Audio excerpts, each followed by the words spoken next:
Bom dia, meus amores. Já pegaram o livro? Já colocaram o livrinho do lado? Para quando a tia pedir, para você marcar no seu texto, porque a tia sempre está se referindo à página, o capítulo que nós estamos estudando. Então, fique de olho na página e no nosso conteúdo, para vocês marcarem direitinho, para depois vocês fazerem uma leitura do texto. Não fique só assistindo a aula e depois nem olhe o texto novamente, não. Depois da aula, vocês verifiquem, leia novamente o texto e marque as coisas importantes que a tia sempre pede para você marcar, certo? Então, meus queridos alunos, hoje chegou o dia da nossa correção, da nossa página 63 a 66 do livro didático, falando sobre os setores da economia. Nós lembramos que existe os setores primário, existe o setor primário, setor secundário, setor terciário, setor quaternário e o setor quinário. E hoje nós vamos corrigir a nossa atividade do nosso livro, certo?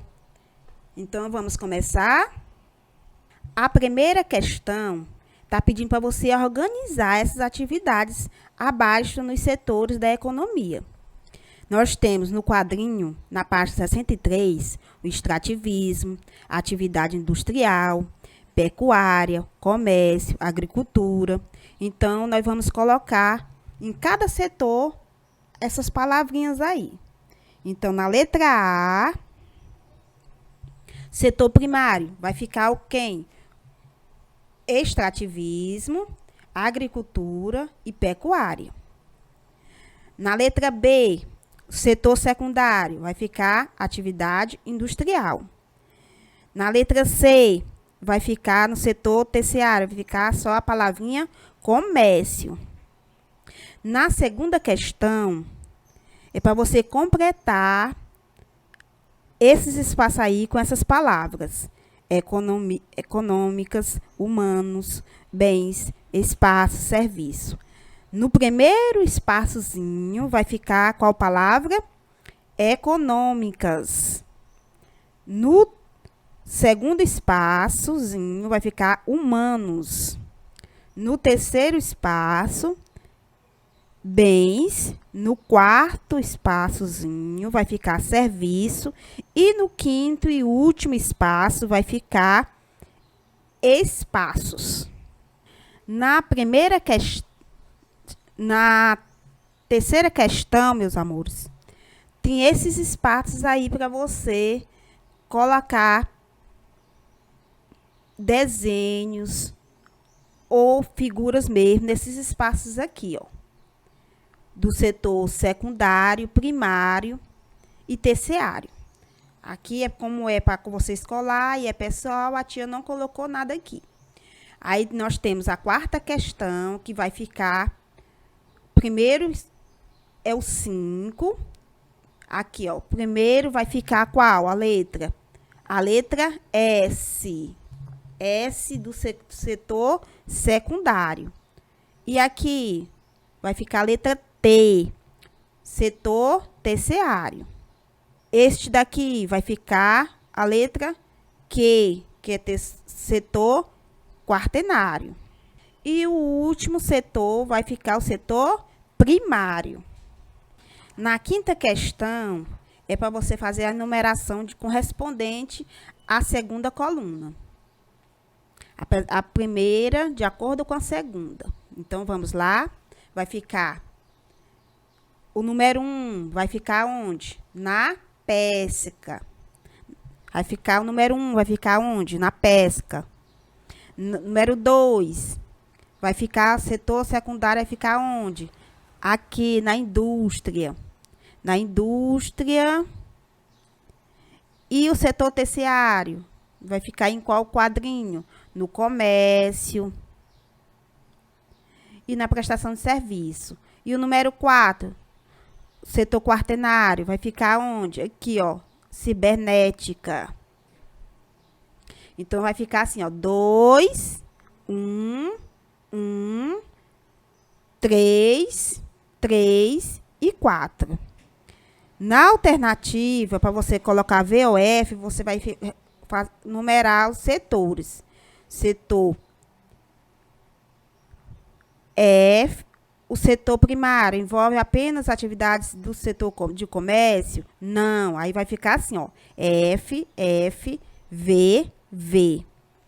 Na 7ª questão, aqui tem uma sugestão de resposta. Se você já respondeu a sua, não tem importância, não precisa apagar. Que se você não respondeu ainda, você pode responder por aqui, ó. São desenvolvidas atividades industriais que transformam a matéria-prima obtida no setor primário em produtos para o consumidor ou em matérias-primas para outras indústrias. Na 8ª questão, você vai colocar aqui, ó, agricultura, extrativismo, que é a pesca, extrativismo vegetal e o extrativismo, que é a caça. Nessa última paginazinha, você vai responder. Aqui também é outra sugestão de resposta. São o uso de energia sustentável, não utilização de gases prejudiciais e atmosférica, instalações de estações de tratamento de água para utilização e instalação de filtros para diminuir a poluição do ar. Agora aqui para você marcar a alternativa correta, marca um X na atividade econômica, que faz parte do setor quaternário. Aí você vai marcar só apenas um X aqui, ó. Que esse rapaz aqui com esse computador. Essa foi a nossa correção de hoje, da nossa atividadezinha, que foi para casa, do livro didático. E na próxima aula nós vamos falar sobre a circulação de pessoas e produtos e serviços, certo? Olá, minha turma do 3º ano. Vamos lá começar a nossa aula de hoje de Geografia. E vamos estudar a circulação de pessoas, produtos e serviços. Em todos os lugares há trânsito de pessoas, veículos, serviços e mercadorias. É por meio dessa circulação que as áreas urbanas e rurais estabelecem relações comerciais entre si. Em geral, é a área urbana que fornece produtos do extrativismo, da agricultura e da pecuária. Já a área urbana normalmente fornece produtos da indústria e do comércio. A circulação acontece da seguinte forma: os recursos para fabricar e comercializar um produto da área urbana são extraídos, criados, cultivados ou produzidos pelo extrativismo, pela agricultura ou pela pecuária. Esses recursos são enviados para a indústria, que os transforma em produtos para serem vendidos no comércio. Assim, em geral, a área rural fornece matérias-primas para a urbana e a área urbana fornece produtos e serviços para a área rural. É por diferentes vias de trânsito que ocorre a circulação de pessoas, produtos e serviços. As vias terrestres podem ser estradas, ferrovias, rodovia e etc. As vias aquáticas podem ser rios, lagos, mares navegáveis e etc. As vias aéreas podem ser rotas de aviões, helicópteros e etc. Para cada uma dessas vias, há regras e sinalizações que organizam o trânsito, e todos devem estar atentos a elas. As pessoas devem saber as regras que organizam o tráfego terrestre. Para esse tipo de movimentação, existem os sinais de trânsito, que são convenções internacionais, ou seja, acordos de fluxo de veículos que obedecem às normas. No Brasil, temos o Departamento Nacional de Trânsito, DENATRAN, que é o órgão responsável por dar autorização para os motoristas conduzirem os veículos em vias públicas, por meio de testes de conhecimentos práticos e teóricos sobre os sinais de trânsito e as leis de regulamentação.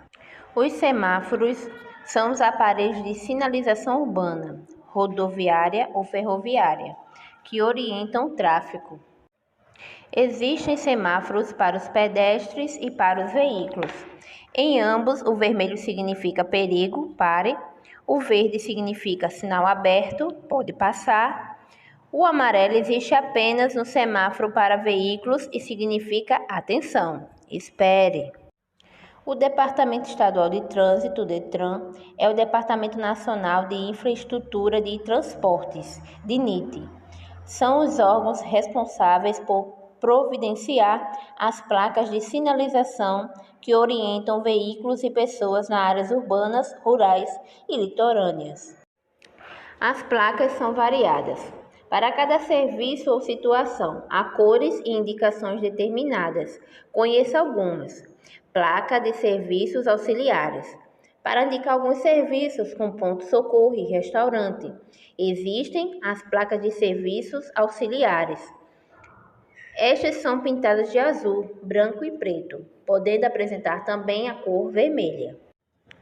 Há também as placas de regulamentação, que informam aos usuários as proibições, condições, restrições e obrigações que deverão ser seguidas nas vias, tanto nas urbanas como nas rurais.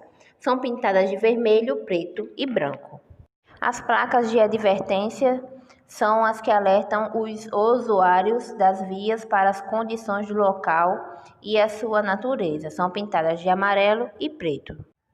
As placas de indicação são as que indicam as vias, os destinos e os locais de interesse. Também tem por finalidade orientar os condutores em relação aos destinos e às distâncias. São pintadas de verde e branco. As placas de sinalização de obras têm por finalidade a utilização dos sinais e elementos de sinalização horizontal, vertical e semafórica, de semáforo, e de dispositivos e sinalizações auxiliares de tal maneira que os condutores das vias sejam advertidos sobre alguma intervenção na pista e possam identificar seu caráter temporário. São pintadas de amarelo e preto.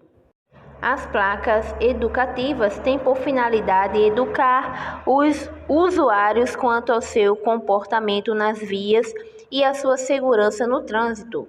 São pintadas de branco e preto. Não podemos esquecer que existe outra sinalização que todas as pessoas devem usar: a faixa de pedestres. Com ela, podemos atravessar ruas e avenidas com segurança, por ser exclusiva para os pedestres. Quando o sinal está vermelho para os veículos, podemos fazer a travessia. Apesar de todas essas preocupações com a segurança no trânsito, todos os dias vemos casos de acidentes fatais. E isso acontece porque, entre outros motivos, os sinais de trânsito não são respeitados, sendo o Brasil um dos países com maior índice de infratores.